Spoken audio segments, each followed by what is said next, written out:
Testing. My first memory of Josh was the day he was born. I had been kept outside for some reason or other. I remember going into the room to be introduced to him. For some reason, I was convinced that they were trying to play a prank on me. And I remember very forcefully saying, "That's not a baby, that's a doll." Despite my initial doubts about his humanity, Josh grew up fast and strong. When we were in Kenya and he was only 9 months old, he would get a half of a brick and lift it above his head, straining everything to get it up there, just for the fun of it. He learned to walk about that same time, demonstrating his physical precociousness. Unfortunately, his fascination with rocks did not end in Kenya.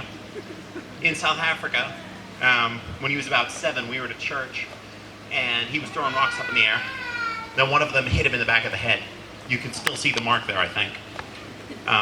He wasn't seriously injured by that, or at least we can't tell that yet, but, you know.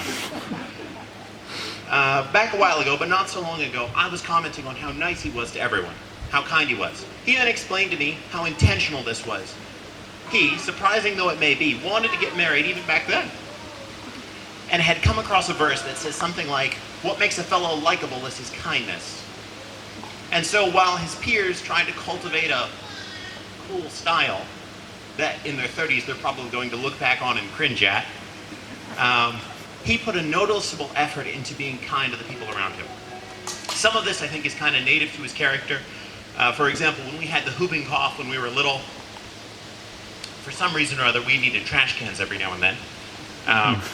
And so, you know, our stomachs would upset. And Josh was only about 1 or 2 then. But when we would start coughing, he would start running for one of the trash cans. You know, and just trying to be helpful. If you put him with kids, kids just follow him. They just instinctively trust him. Because he's nice to them. And he's nice to other people too. To get back to the talk about rocks, another memory that stands out is Josh and I going down to a pond and throwing rocks into the water.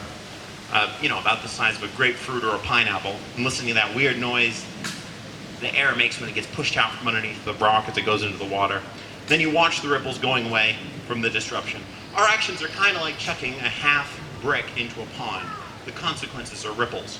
We've all been caught in the ripples of the action that these two have made today. But this is not the only actions that they will make. Other actions will also cause ripples. I would suggest that Josh especially has caught us in some good ripples, largely through his kindness and determination. To the audience, I suggest that you likewise practice kindness to the people around you and determination to do what's right. To Josh, I suggest that you keep on with these things and you will continue to catch us in your good ripples. And so I say again, that's not a baby, that's a man and his wife. Thank you.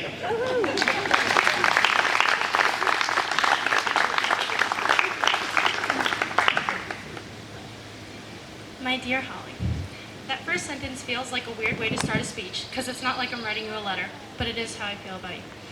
You are my dear friend and sister, and I am so glad to have had you so close. I should have put these words bigger. So close in my life for the past 23 years. And after all these years of planning our weddings and coming up with different colors, food ideas, flowers, and even drawing our dresses, we finally reached yours. Wow. I know I once kind of laughed at a song line that you greatly love that says, "And suddenly your future is in the past." But in a few hours, that will be very much how it is for us. It's weird to think that we're finally at your wedding day. You found your once mystery man, and he's way better than we could have imagined at 9 or 10 years old. I'm so happy for you to have Josh. For those of you who may not know, I'm Holly's older sister, Ivy. I've had the joy and privilege of growing up with Holly and doing pretty much our entire lives together. As is the case with all siblings, we fought quite a bit, whether it was trying to do dishes together or playing with our dolls and having things go slightly wrong, according to at least one person's opinion. I think one of the funniest aspects about our arguing was when we played with our dolls. The arguments would usually start out with the tone of our dolls' voices getting a little more tense towards each other. We knew that the other was mad at that point, but we weren't going to abandon the game until it had gotten really bad, and then the dolls were cast aside to have the real argument. But definitely as we grew and got older, Holly and I became much closer, and she's become a wonderful confidant in whom I tell pretty much everything. She knows how to keep her mouth shut better than I do, so therefore she's a wonderful person to share life events and struggles with, and would never unnecessarily share information that you gave her. I've experienced that for 23 years, Josh. She's a wonderful confidant. I try to be as well, although I sometimes think that something isn't in the category of non-shareable, and then I find out too late that it is. However, thank you, Holly, for still telling me things, even though I have trouble hiding them, and making sure to warn me that you don't want it shared if you're afraid that I will. Holly, you are one of the most patient, sweetest people I've met. I marvel at your ability to refrain from saying something when I would have quickly verbalized my feelings in particular situations. I admire how you research things and understand how to take care of your body and make a point to do so that you can glorify God as effectively as possible. I love that you make an effort to be with people who may be exhausting, even though you are more of a natural introvert. And being patient with your extroverted sister, even when you have to shush her in public because she's talking too loud. That's happened more than once. And in that area, I have seen you grow so much and watch you daily put yourself second, treating others as more important than yourself. I have learned so much from you and your personality that it is so unique and vastly different from my own, and I love how God has taught us to grow and appreciate each other's differences. The fact that you are quiet, organized, like things a particular way, and stick to a schedule is an amazing example of the perfection of God in making you, you. He has different plans for all of our lives, and if our personalities were anything different than exactly what they are, we would not be able to serve him well in the way that he wants us to. Although because we're different, I don't always understand how your brain works, nor do you mine, I know that it is just as precious as mine or anyone else's, and I wouldn't change you to be anything else. You are also one of the most passionate people that I know, and if you believe something is right, you go headlong into it despite obstacles and make it a point to combat potential obstacles so that it's easier for you to reach your goal.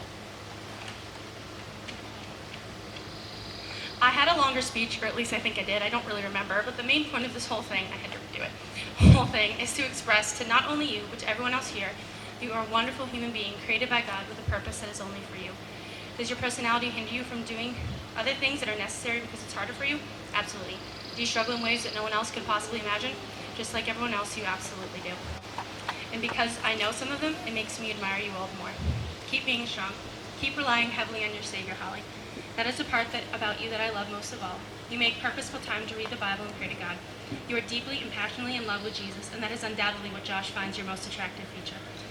You'll know how to love him because you spend time daily with the author of love. As you go and serve Jesus as a married couple, remember that Jesus is the reason you live and breathe, and that no matter what life or the devil himself may throw in your way, your God is bigger, stronger, mightier, and there's nothing your God cannot do. He makes a way when a way doesn't seem to exist, and he will never abandon you too. Be still and know that the one who saves souls and rules in eternity is your God. I love you, Holly, and you too, Josh.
The mountains shake, the waters roar, the valleys tremble with fear. Be still, my love, know that I am.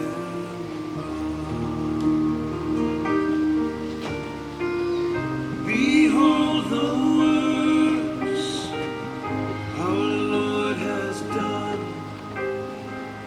to change our hearts of stone. God breaks our arrows, God breaks our bones. God calls us chosen, calls us God.